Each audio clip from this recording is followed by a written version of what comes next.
Hello everyone, आज आपके लिए डीएलएड एग्जामिनेशन 2015 इंग्लिश का ये पेपर है और इसमें आपके 5 ऑब्जेक्टिव क्वेश्चंस जो आते हैं उसी पर हम लोग आज पुनः डिस्कशन करेंगे। इसका फर्स्ट क्वेश्चन है which of the following is also known as science of sound. इनमें से किसको साइंस ऑफ साउंड के नाम से जानते हैं?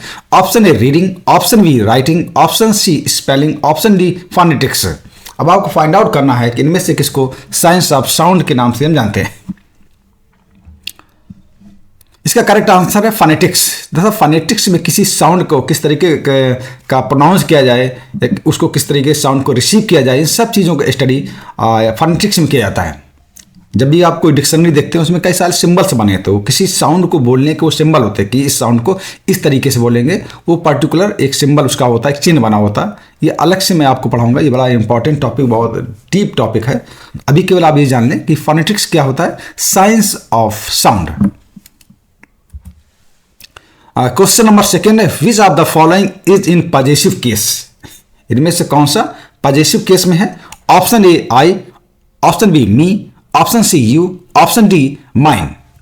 अब आपको फाइंड आउट करना है इनमें से कौन सा पॉजिटिव केस में। पोजीशन मीन्स आधिपत्य, यानी स्वामित्व दर्शाना, पोजीशन।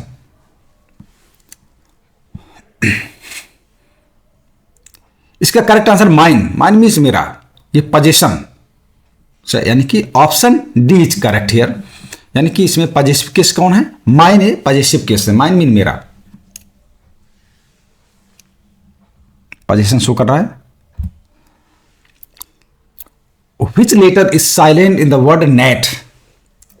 ये नेट है, नेट मीन्स एक मच्छर होता है, कीट पतंग टाइप होता है। तो इसमें से कौन सा वर्ड, नेट में कौन सा लेटर साइलेंट है?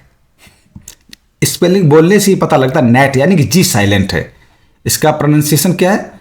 नेट यानी जी साइलेंट। ऑप्शन ए इसका करेक्ट है, ठीक है।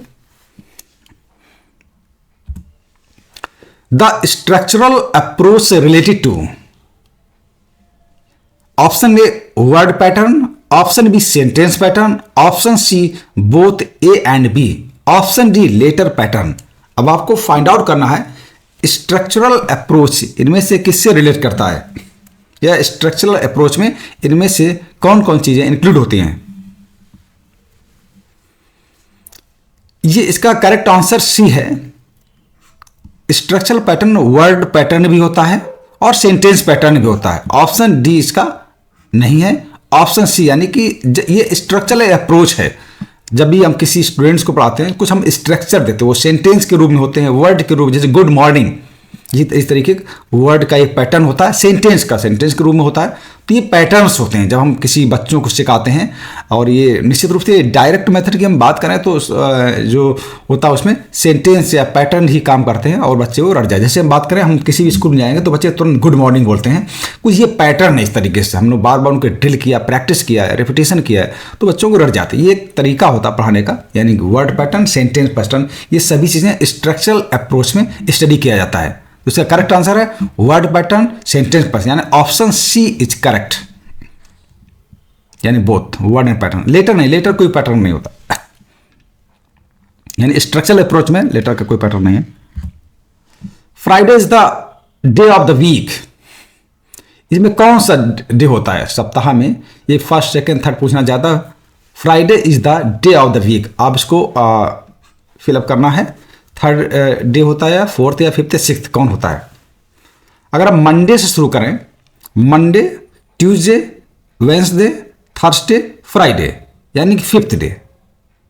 सी इसका करेक्ट, यानी fifth. Friday is the fifth day of the week. लेकिन इसमें बड़ा एक और कंफ्यूजन है, कंफ्यूजन नहीं कह सकते। किसी कंट्री में संडे को फर्स्ट मानते हैं, लेकिन यहाँ पर हम अपनी बात करें, यहाँ पर इंग्लिश की बात करें तो यहाँ पर सी करेक्ट है, फिफ्थ है।